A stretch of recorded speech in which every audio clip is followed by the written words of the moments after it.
the back-to-back-to-back defending world champion who has already 3-0'd Team Liquid twice, 3-0'd KC once, went to 5 games against BLG. It's kind of hard to be in this situation, so we'll see how they respond.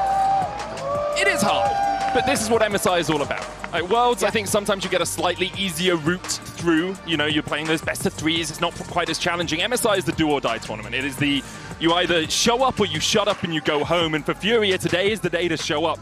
T1 are not infallible. And Furia did manage to gain some leads versus Lion in the early games, in the first couple of games of that series. It was just their mid-game that really let them down. And that is a worry when you play up against T1. Absolutely, and I do believe a lot of what Furia said for the reasons that their mid-game seemed so strange against Lion. A lot of it was just getting a little bit too excited, pressuring themselves a little bit too much because the expectations were so high. So in a weird way, I'm gonna see how good their mental game is, because on one hand, when you walk out on stage against T1 in Korea, the aura is incredible and a lot of teams just wilt your way. But on the other hand, you're such remarkable underdogs. Sometimes you can use that to take the pressure off of yourself. Yeah, Furia obviously under cats rather than underdogs, with the Panther as their logo. But I agree with the sentiment there, Jats, as Orianna is picked first here for T1. They get rid of Vi, Poppy, and Akali, and Furia removed Bard, Nocturne, and Ziggs. Some targeted bans towards the T1 players there, as Cassio is the lock in response for the CB LoL representatives. And then immediately Lee Sin locked in as well for Tatu. It's his second.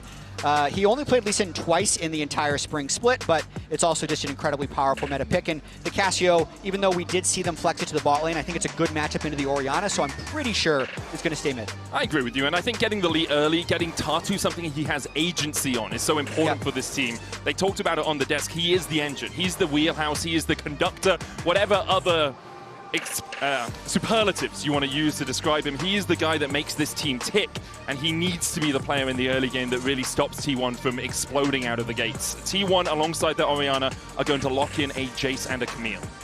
Man, this Camille support for, I'd say, the top teams of the tournament just seems like such a powerful card in draft. Like, we were talking a little bit about this earlier today in terms of mage bot lanes, which I think Furia should definitely ban Mel, and then we'll see what Peyz ends up trying to pair with this Camille.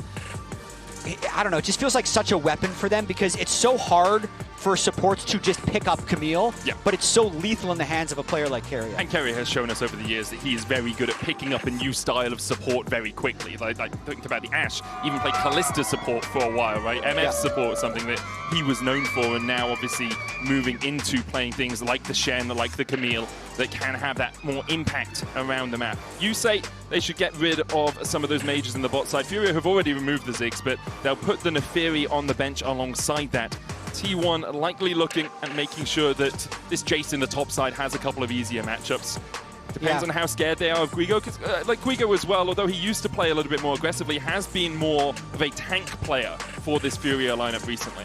Definitely, and it's pretty interesting to me if they end up letting Mel through. Agreed. But that would also mean that they have something prepared, which would then make me kind of confident that they're playing into it, because at least they would have thought it. It's such an obvious angle for one of their bans. I mean, I think Tristana is the obvious pick that we've already seen being used earlier today by Berserker. I love the idea of, okay, you can play from range, but we're going to close that gap immediately. The Rell is there for the follow-up or even the initial engage as well, and Rebuttal isn't doing a huge amount of work for Mel in that matchup. If you're on top of Mel, she is incredibly squishy and very easy to kill. The problem is when she can stand at range and stop your initiation. I mean, Peyz just looks so absolutely unstoppable on it. It's true. But instead they throw 2 bans towards Oner's champion pool. So another thing that I think, one of the reasons that these teams have been playing mage bot lanes so early in Fearless is I think the things you want to put with it are rather specific. Since you're going, generally speaking, double AP for your mid-bot carries, you need a lot of AD damage from your other positions. That's why it's almost always played with Jayce in an ideal situation. They already have the Jayce. The other thing they need is a high damage AD jungler, which maybe they think they're denying a bit with the Wukong and the Neferi bans, but to me, they like Xin is still open. So, I don't know. They're clearly letting it through, and Tristana is probably the pick that they're going to play into Mel, if I had to guess. Yeah, and that's even if Peyz goes for it, now that it's like it's almost too obvious that they would pick it, that they might go a different direction. I mean, Syndra kind of does what Tristana wants to do in the bot lane, but also has the Scatter the Weak, which can interrupt the rocket jump forward from the Trist. And so I wouldn't be surprised, as you say, if T1 just flex a little bit, say, okay, we still want a mage bot, but Syndra fulfills that role very well. We will see it locked in. That will be going down to Peyz in the bot lane, most likely. And alongside that, a Trundle. So another physical damage, not the highest output, but can still do quite a lot of work, and especially into the Sion. But specifically, it's because of the Sion. The Sion would actually be a very big problem in this game, because generally mage bot lanes have low sustained damage, but now they have the Subjugate to remove a significant portion of Sion's tankiness. So I do like what T1 has done here. And I mean, I don't really think that they might just flex the Cassio bot. Yeah, they're flexing the Cassio bot once again, which is just, I get it. They like the Cassio bot. They have a little bit of 8-8 damage. Guigo's probably going to go with Death's Dance Sion once again. I think they're trying to play some mind games here for sure against T1. I don't really think that Ryze is a good matchup into the Orianna. It can play well in side lanes if it gets ahead, but Faker should be able to get push in that lane early. But at least Furia is very confident with their draft strategy once again. They've had a good showing on the Cassio bot lane in Game 2 against Lion, and they've clearly come in with a plan. I think IU actually ended up 10-2 in that game, even though they did lose it. Had some really good positioning on that Cassio. The problem is, you haven't really upset the apple cart against T1 at all. You're trusting your own style, which I think is a good idea, but we're not seeing anything from those counter picks that I look at and say, oh, they've actually really got a winning bot, or oh, they've really got a winning mid. And when you're giving Faker his Orianna, you're always going to be a little bit concerned. It is the first time we've seen Peyz on the Syndra ever, as far as I can tell. Wow. But obviously you expect him as a bot lane mage player to be able to pilot the Syndra pretty well. Yeah, with the way that he's been able to play Ziggs and Mel, I would imagine he'd be very proficient on the Syndra. It is going to be the most vulnerable of the three mages. Oh no, I'm looking at Faker now. Oh, sorry, Jack. That's fine. Touched you in the face. It's going to be the most vulnerable of the three mages, but I have confidence he'll be able to do it just because of his mage skill that's already been displayed. I totally agree with you. For Furia, you want to get out of the gates swinging here. Otherwise, the teeth of that Panther will very quickly be taken out of your attack. Have a look at where the junglers are starting. Looks like it's going to be top side for both. Vision placed down. Tatu able to clear it out with that passive from the Lee Sin. And Furia will just have that ward around their Razor Beaks to make sure a delayed invade can't come down from Oner. Yeah, definitely not. We'll see if Tatu can get anything going early game here, because as we mentioned before, Furia very dependent on their mid jungle to see if they can get things rolling. This is very much the style of team composition that they would have played throughout their split in the CBLOL to qualify here for MSI. JoJo trading Aftershock there with Keria, who is running the Hail of Blades on the Camille for that extra damage. The adaptive defenses on the Camille, very strong when you are trading in like this. But having a mage bot does, even out that damage a little bit. So sometimes you get a physical damage shield, and actually you wanted a magic damage shield. But I don't expect to see Keria and JoJo actually spending a huge amount of time down towards this bottom lane in the early game. It looks like Tatu's going to do a 3-camp reset, get himself a longsword as Keria goes in, hits 2 in the air. Yep. And Peyz, he took a Noxious Blast, and because of that can't go any further forward. JoJo is going to get 2 off a minion dying just out of range of the camera. And in the end, it was a good engage from Keria, but doesn't gain them too much. Dude, is crazy. This is like such a classic mage matchup that you would see mid lane, a Syndra versus Cassio, and they're just in the bottom lane now. And with these Camille lanes, they kind of lane until level 2 or 3, and then they're just gone. They really so I think what we just saw in the bot lane, until a jungler goes bot, will be the last actual true laning that we see. I see also a chasm of experience differential between these players. Faker with 333 international games to Tutsz only having 13. It's to be expected. T1 so often have been a dominant force, and for Furia, MSI last year was their first international as a organization. But we'll see if they can do better than a 0-6 here, which I think is where everyone expects them to sit after their loss to Lion. Dude, 333 international games is such an unfathomably large number. Yeah. He could play one every day for a year, taking a month worth of holiday.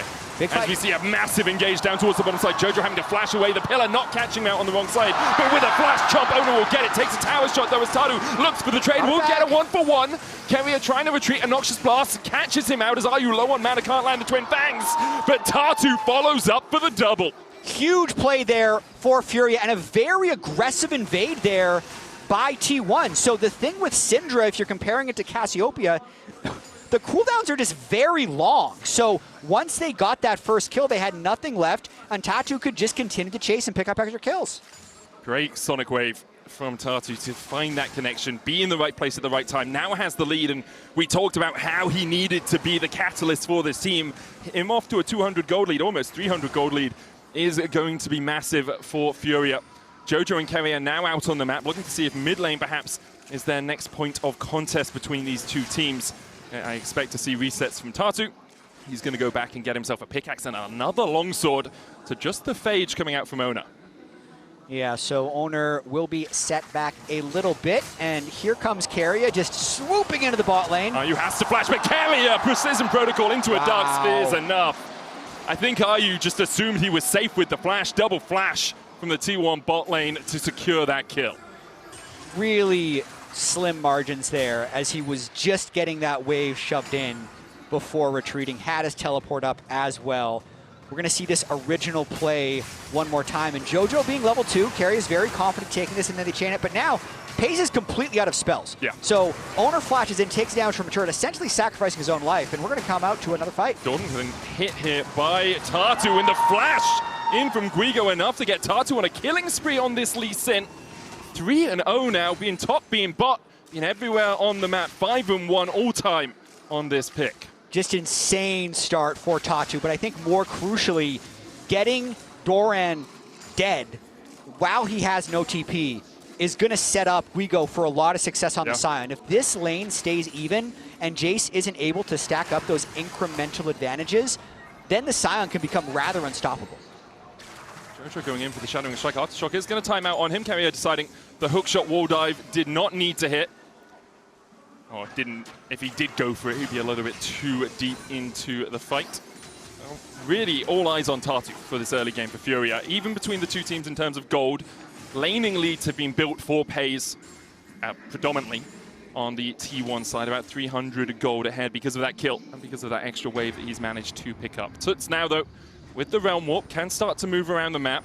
The risk of Peyz and Keria using those double flashes bot means they are a little bit more susceptible to a long-range gank from the Ryze. Oner coming around the side here. Tutsz might have to burn a flash of his own as Shockwave is going to pull him back. A good pillar. Tutsz tries to flash the wall, manages to escape, and even with Keria coming in, the tactical sweep does not clear up Tutsz. Little plays like that seem somewhat inconsequential in the moment, but the fact that he was able to stay alive, very important in terms of not falling behind the pace of the game too much against this Orianna. Faker already accumulating small advantages in that lane. If Tutsz would have died there and the kill would have gone over to Faker, it might have put the lane out of reach, but flashless Cassio under the turret. Keria's going to look to be annoying at the very least. Yeah, just keep him around if you can.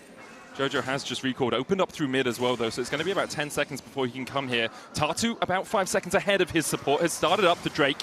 Keria spotted out with a Noxious Blast. Twin Fangs starting to put their venom into the back of that Camille support, who jumps away. The miasma grounding, not quite there in time, but he's got no flash and no place to go, nowhere to call home as Keria feels the sting of the Twin Fangs. This is another one of those games for T1, I feel like. Yeah. Every time, I'm going to generalize a little bit here, Medius. Betty? Medius. Wow, I know we both miss him, man, but come on. Yeah. He's not even going to watch this series. No, like, he's just, I hate him. So, Oner going for a dive up top. Subjugate here is going to do a huge amount of work. Guigo tries with the Decimating Smash, but gets knocked out of it. Great play by T1, perfectly executed dive. With the Dragon going over, it was pretty easy for Oner to set up that play. You'd like to see, likely, Guigo to just give the turret away there. Tatu getting pushed off Raptors by Keria as well. That's the thing, you're trying to cross-map against T1, but they're so knowledgeable about all the possible plays you can make that Keria is just always going to be there to at least make it difficult for you. And timing-wise, it's really bad for Tatu because his Krugs were up and his red buff were up, which is why JoJo is now trying to come across to make sure that Oner can't take all of that topside jungle. Tatu was hoping he could sneak in and steal a couple of camps because you know Oner, after getting the kill in top, is going to be doing the same. Thankfully, JoJo able to save that red buff for his jungler, but lane leads now being garnered for T1 across the map. But I think the point I was making before is JoJo's actually looking to maybe contest this as a level 4 Rell because Tatu is on a cliff. So Tatu would love to fight. Tatu goes in. JoJo here as well. TP from Guigo as well as Keria looks great. The shockwave's going to land on 2 though, and you just can't give Faker this Orianna. The shockwave pulls them back, and Peyz secures the second. Guigo now in for a world of hurt. He's in the belly of the beast, and he can't find a way out. A double for Peyz as T1 assert their dominance on the Rift. Man, that is rough for Tatu. He had his power spike, so he really wanted to go in for a fight there, but they were just outnumbered at the time. Guigo wasn't even there with a Sion yet. Everyone on T1 was sitting and waiting to burst out the Lee Sin. And before I could even make the point that the game is close against T1 until it's not, the game is no longer close. Look at the way they lock up both JoJo and Tatu with the shockwave, and just like that, T1 have 5 people there before the fight starts. It's a numbers fight. Yep. Right? You have 3, they have 5 immediately, and then Guigo comes in late. The Ryze isn't able to join either, effectively, as Guigo is looking for Doran up towards this top lane. Doran trying to trade back. He has got Oner waiting in the wings, and there's the subjugate. Guigo, he has to flash over the pillar in the end. Every time Furia seem to find an inch, T1 take a mile. T1's kind of off to the races right now. I see Peyz down bot lane with 3 kills on the Syndra. Talk about the mage bot infestation. We've crossed out a lot of them by this point. You can tell a lot of these casters were around in 2018 when these were common mage bots. You can even add Orianna there. You never know. We could add Garen in there. That was an old He was my favorite bot lane mage. Oh my God. The Garen Yuumi days. That was 2019. That's true. Yeah, I mean, sure. Post mage bot infestation. There was the bruiser. It was the Yuumi infestation. Yeah, it's true. We also haven't seen Swain bot yet, which is we did see that a little bit. I think that was 2019 as well. Zoe bot. Zoe bot would be interesting. We're just getting started, unfortunately. Yeah. I think part of the thing with the mage bot is you need someone that after level 3 is just safe, right? You don't need to get into any further portion of the game, as we see a bit of an invade down towards this bottom tri-bush, but T1 able to safely protect Peyz and Keria. Yeah, I think that's the thing that makes the mage bot so fitting for competitive right now. Well, there's a couple of things. It's the fact that they can be self-sufficient because of their insane wave clear. It's the fact that they do then have kill threat when they come bot because of the burst-reliant kits. But then also, like, the 2-item power spike just comes so fast with the Proto Belt and the increased income from the role quest that even if you're going even, you're going to have windows where you're stronger than the other lane. Yeah. You also scale incredibly well. 7 items is a lot of items to be able to pick up in a game of League of Legends. Even for a mage. Yeah, apparently. Even for a gold mage. Is good. Yeah, gold is always good. Used to be, when you talked about mages, it was all, oh, they scale off levels most effectively, but obviously an extra item in your inventory is never anything to be sniffed at, as T1 have garnered about a 2.6k gold lead, which means they are starting to pick up some of those extra items in their inventory. Doran actually going for the Serpent's Fang first here on the Jayce. Not something we too commonly see, but it does make sense. Into the Sion, into the Lee, into the Ryze, all of them going to have those shields as Keria dashes away from Tatu, who once again can't find purchase on that Camille. Peyz has to flash away from the Noxious Blast. Tatu goes in with the Dragon's Edge kick, knocks Keria back, who flashes the wall. Tatu's trying to flash the chase. Oner there to try and protect his support, but he can't do it. And now Oner's on the wrong side of the wall, and those bangs are sinking in. RU takes it 2-0 in favor of Furia. Furia's got hands, but you can see they know how dire the game state actually is, even after picking those 2 kills up. The very passionate Furia still a little bit subdued. So nice play there. Outplayed them for sure, but if you look at the map state, it's still very much in T1's favor. Yeah, still 1,000 gold lead for Doran on the top side, which is not where you want to be if you're Furia. That Jayce poke is going to do a lot of work later on. It's something we haven't talked too significantly about as of yet, is the amount of poke actually that T1 have. With the Syndra, with the Jayce, you can, from quite long range, do a lot of damage around these objectives. Yeah, watching this one more time, you can just see Keria gets caught a little bit in the river. Tatu gets behind him, kicks him back straight into the Rell stun and the Ryze Realm Warp, so not many places for Keria to run, and then very timely war jump from Tatu, which prevents Oner from getting the extra health from the kill.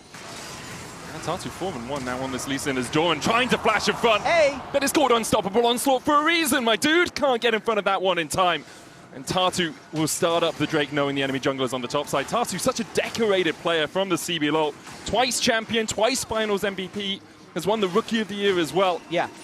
I mean, he is really the hope of this region for now and for the foreseeable future, because he's already this good and he's still 20 years old. That Rookie of the Year was last year in the LTA South before they renamed back to the CB LoL.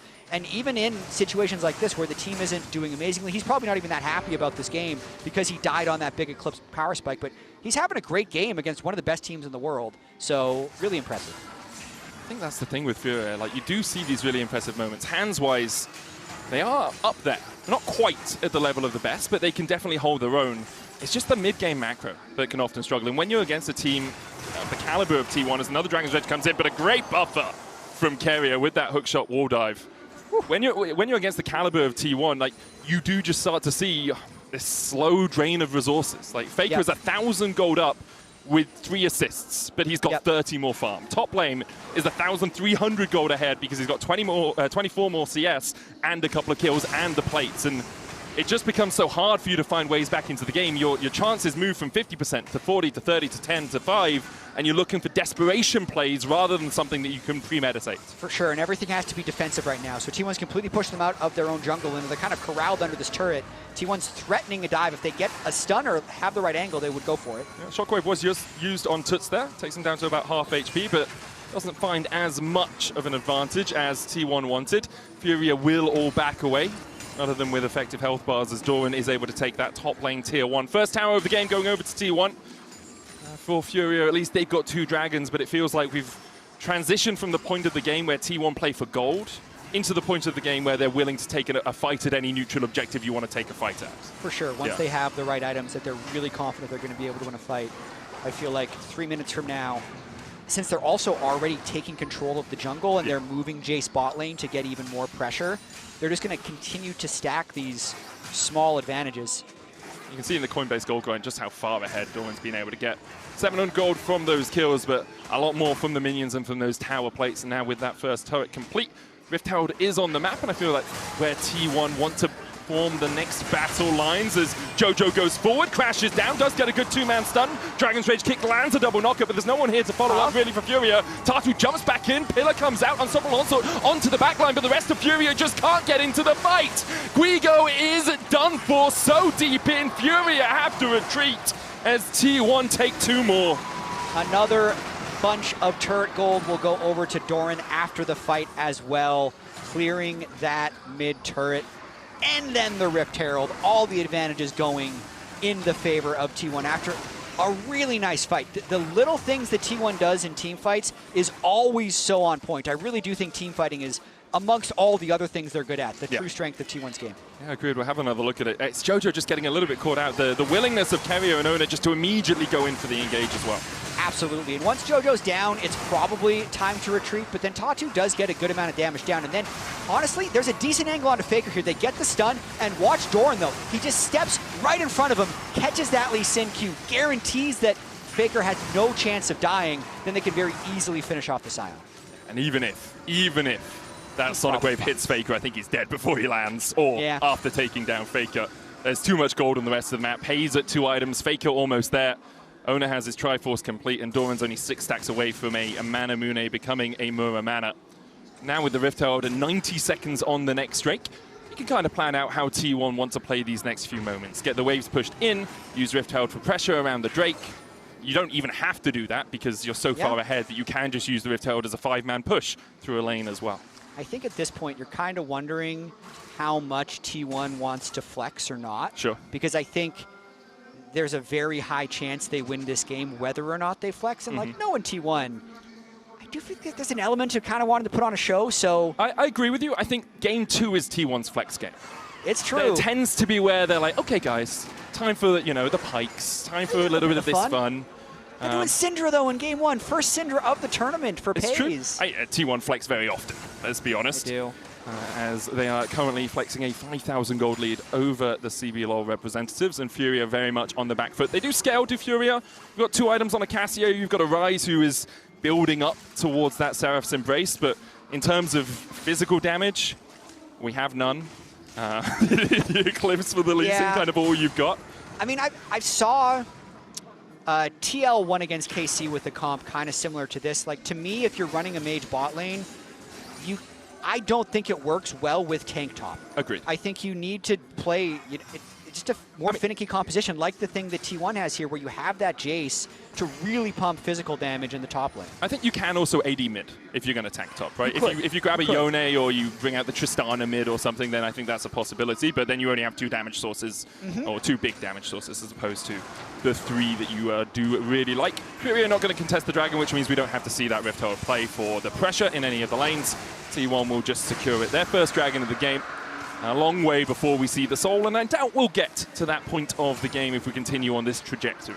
Yeah, I think it would be a massive accomplishment by Furia if they make T1 get the Soul to be. Yeah, agreed. So, I mean, at this stage of the game, if you're Furia, all you're really trying to do is make the game hard. Because if we flipped the nameplates, we would not be confident that Furia would be able to close out this game. We're very confident because it's T1, but like we've seen time and time again at this MSI that 5,000 gold lead is not a guaranteed win. With the way bounties have been this season, you can see Peyz an additional 481 gold. That's like an 800 gold kill.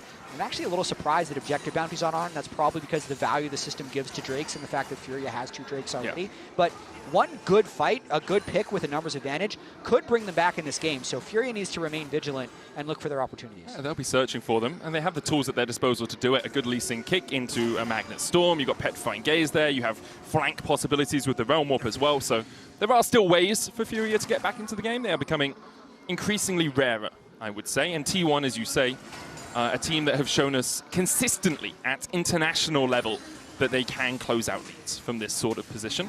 Yeah. At least against, I mean, even against all levels of teams. To be honest, there's a reason they're 3-time back-to-back world champions. They have the greatest shot caller in the history of League of Legends in Faker, the greatest support in the history of League of Legends, who's on an engaged champion. You know, they have the tools. They do. They do have the tools. One would say. It's very true. They're not looking for a wrench or for a hammer, right? They're like, oh, man, I have the 5/8 socket wrench ready to go for this situation, you know?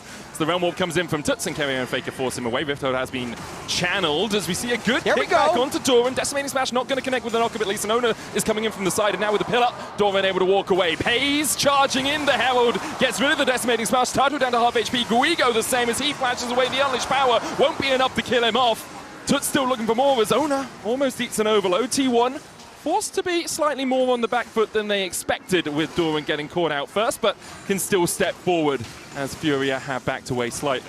Yeah, 3 ultimates used on both sides, flashes of both top laners, and nobody dies. Anytime you can trade 50-50 like that as a team that's down 6,000 gold, you're going to take it. So I like the look that they got onto Doran there. Unfortunate for Furia that they couldn't quite get enough damage to finish him off. It's a bit of a struggle for them to find that damage. Still only the Eclipse completed on Tatu after he had that 4-1 start. Jeez. Has yet been able to really impact the map any Isn't that crazy? It was like the first, he was the first one in the game to get his legendary item. And They're now not Peyz called is legendary items anymore, are they? Are they still called legendary? It was mythic. Yeah, oh, before. it was So mythic. You're right. Yeah, maybe they're still legendary items. Oh, Oner just steals away red, by the way. Anyway, sorry, that was pedantic for me. Is it rather. legendary? It might be legendary. It must be legendary. He was the first to complete an item. Yeah. Yeah? A major item. A major item, which sure. I think is termed, if I'm wrong, I'm going to get ripped apart here. So I hope Chad is spamming the correct name for this, as they're going for Keria, actually. Yeah, but Keria's sidestep's good enough just to walk away from this. Not much for Furia to play around as the shockwave goes down. Faker trying to chase out Tutsz. Good flash and kick back onto Peyz, and with the fangs coming in, Peyz will fall. Tatu trying to survive, but Keria and Oner take him out. A 1-for-1 exchange. Guigo does use his teleport to join the fight a little bit too late. That was the biggest shutdown in the entire game, though, so they do get a large chunk of gold over themselves, and the map is just going to reset after that one. We did mention Syndra's lower mobility. You're able to punish it a little bit right there. You are right there. They're still called legendary items. Yes, but it's also a very uncommon thing for casters to say, especially in Europe. That's why I was confused. Yeah, you just call them like big purchases. Just the first major item. Yeah, okay. Right? So we see, yeah, so great play. Sonic Wave, Resonating Strike, back, gets the kick onto Peyz, and then there's not much Peyz can do in that situation with the miasma already down. Yeah, really nice alley-oop right there into the Cassio. You can still see that they need a bigger play than that, as he ended up trading his life back. And you know, he's got his second legendary item completed right now in the Centered Sky. He'd love to have that before 22 minutes with the pace that he was on, considering Peyz has 3 already with the Crypt Bloom completed. Yeah, one of the benefits that Peyz gets is the fact that there are always minions in his wave. Whereas for Tatu, there are rarely camps in his jungle at the moment. They've been stolen away a lot by Oner and by the rest of T1. He's done a good job keeping up with Oner, but Oner on the Trundle actually doesn't need that third, fourth item as much as the Lee Sin would like it, as JoJo does find a little bit of a flank here. Oner's going to spot him out with the Oracle's alteration. Shadowing Strike looking for the stun. JoJo beginning to walk away, but Guigo and Tatu are here. Decimating Smash dodged by Oner. Sonic Wave from Tatu. This is just for the disengage. Goes back in, looks for the safeguard kick, but it's pulled out with the shockwave. Ayu from the side. Tutsz looking for the Realm Warp as well, as Oner maybe has gone a little bit too deep. Rune Prison on Oner. Decimating Smash there for the follow-up. Oner locked up in the midst of Furia, but he just walks out. This Panther has no teeth. Oner able to walk out with a well-timed subjugate. And they're just buying time. Doran this entire time is pushing bot lane and lining his wallet with even more gold. I thought he was done for. I thought he was dead, but the subjugate, the Spirit Visage, so much healing. Right before this fight, I was looking to see if anyone on the side of Furia had any type of healing reduction, because if the Trundle with the Spirit Visage is able to ult the Sion, he's nearly unkillable. And that was actually what happened. It was 4, maybe 5 members of Furia wailing on him, and they still couldn't kill him through the healing from that Sion subjugate he had. So that really hurts Furia, because it's a good look to try and get that kill, but they just didn't have the tools to take down the Trundle. Proactivity, 10 out of 10. DPS, not enough out of 10. Yeah. It wasn't 0 out of 10. There was some DPS there. Damages per second, especially pre-mitigation damage per second, was really high. Really high. Yeah. Sadly, mitigation exists, as does healing for Oner. For Furia, I like it. You've got to try and make the plays. We've talked about the vanishingly rare opportunities for them to get back into this game, and they saw a window. They jumped through it.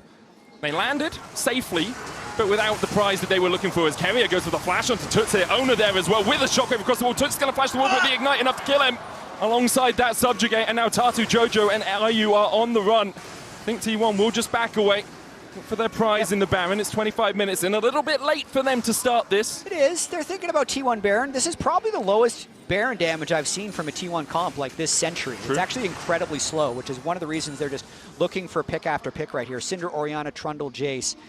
Very slow Baron killers, so they're just going to take that kill onto Ryze, redeploy on the map, and continue to stack those small gold advantages. Importantly, didn't kill the enemy jungler either, and so Sonic Wave resonating strike into a smite is a lot of damage. But has that ever stopped a T1 Baron before? Like, ooh, they might steal it. Like, Oner doesn't care. He doesn't see enemy junglers. That is very true. I will say, I think there was an expectation around T1 Barons a couple of years ago that they were a little bit more flippy than they are now. I think they've worked really hard on their Barons, and I think they're a lot more controlled into when they take them, which is why we see, as you very well mentioned, them not just going to force it. They're like, we have low DPS, the jungler's up, we're not going to go for it.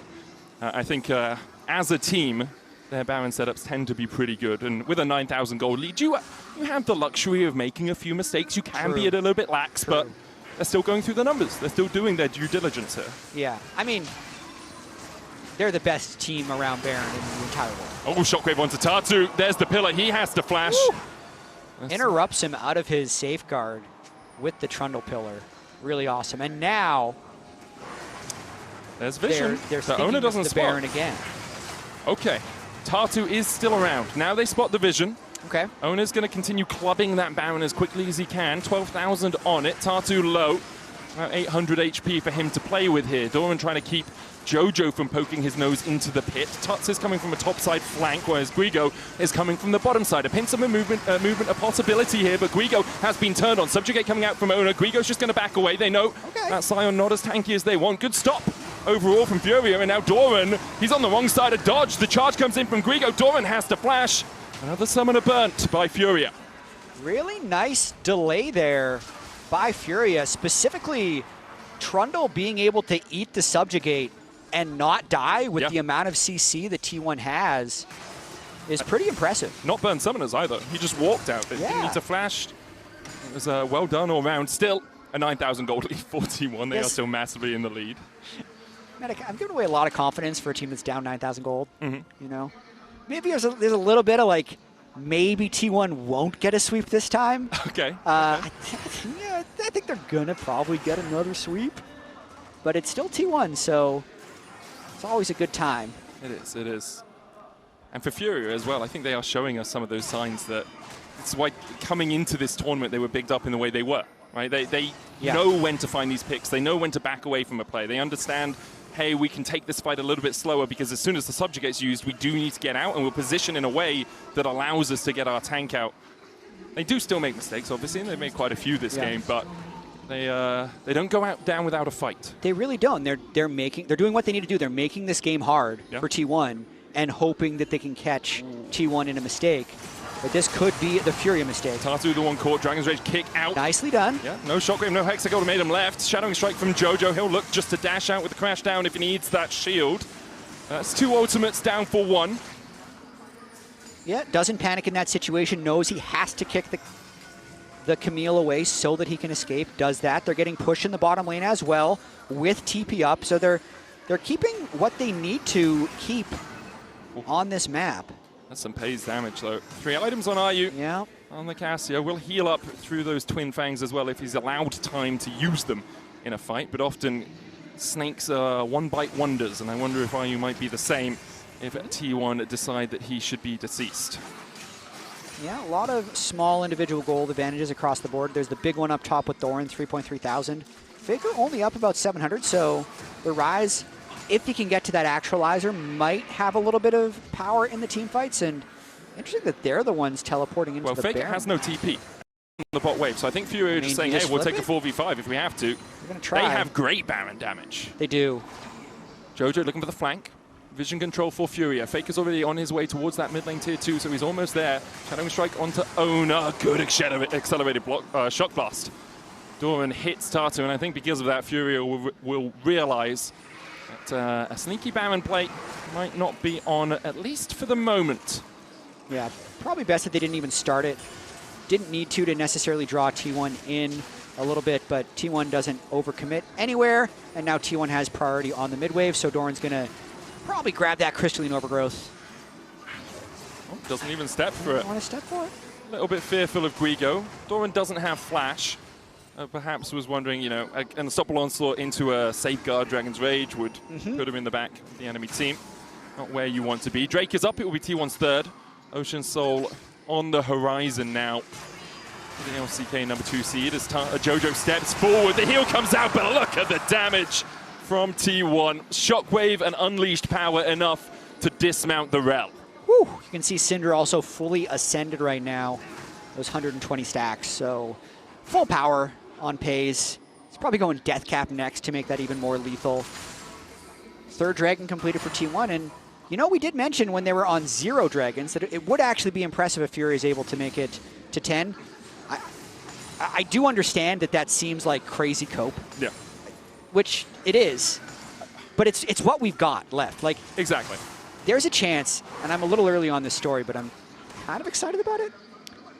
If T1, since they have immediately gone to the lower bracket, does what many would expect them to do, they will have beaten, and currently all in 3-0, Team Liquid twice, KC once. They would then beat Furia. They then play G2.